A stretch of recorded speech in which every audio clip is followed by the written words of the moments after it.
I really liked the film. I think it's sort of elevated kind of beyond the kind of this sort of genre. But first off, I'd like to ask you where you find somebody like Richie Merritt, and with a newcomer, how do you go around directing him?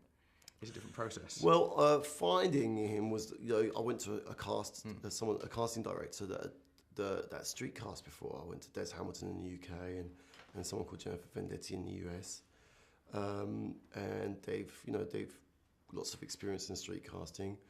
They found this kid in Baltimore. He was, I believe one of her scouts was pitching the principal at this high school in a really rough area of Baltimore.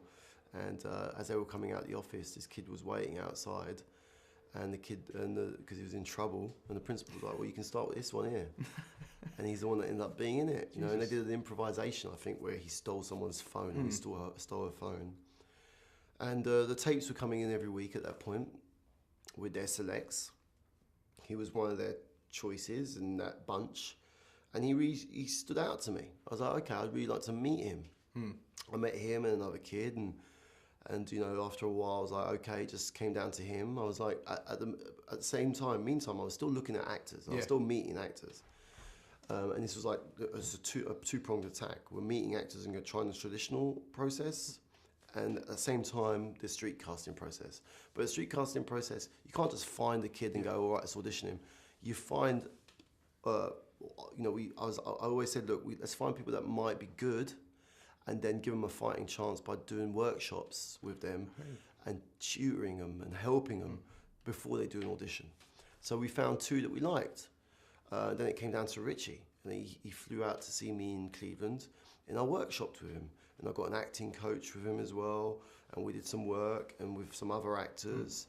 And, I just spent a lot of time with him before he met Matthew. Yeah. So then when he meets Matthew, he's got a fighting chance. And the thing that really helped is, like, he didn't know who Matthew was. How do you?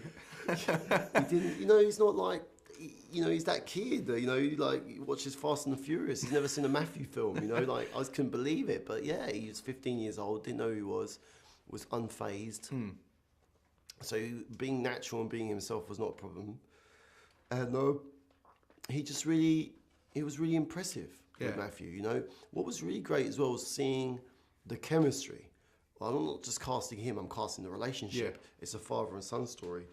And the effect he had on Matthew was great, And they're incredible together. Yeah, he really brings Matthew down to a certain pitch, and he grounds Matthew. Like, he can't be in a Matthew McConaughey film, In a way, he had to be in a Richie Merritt one, and it was good effect on the performance, I think, and it created a nice balance. I'm glad you thought it connected. And you also, I adored 71, and your treatment of Detroit is very similar to the way you treat Belfast. It's almost an unsentimental look at it, and the sentimentality comes from those that exist as part of the film. How do you go around as an outsider, go through Detroit and make a film about? It's a film about Detroit. How do you go about that? Is there lots of kind of reading about it, lots of research? A lot of research. And I enjoy it. I enjoy it, just like 71. You've got, you've got a moral and ethical responsibility not to be exploitative of a people's culture, home, place. Home, it's their home. So you've got to humanize it, and you've got to be respectful and give everything dignity that it deserves. And a lot of research of images. Yeah.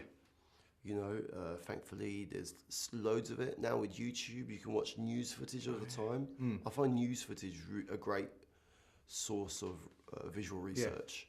Just like you can, whatever year it is and place, start looking at their newsreels. Okay. And it's a great way in, I find. And like I say, photography, and then accounts. There's lots of written accounts.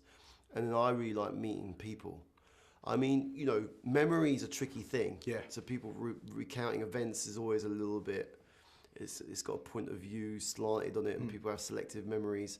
But nevertheless, it's great to meet people that have lived it and get a feeling for it, and spending time there. Because, even though it's contemporary Detroit, Detroit now has changed a great deal. Yeah. You've got to get a vibe for the city. It's like when I did 71, I had to spend time in Belfast and get a vibe for it, get a temperature read on it.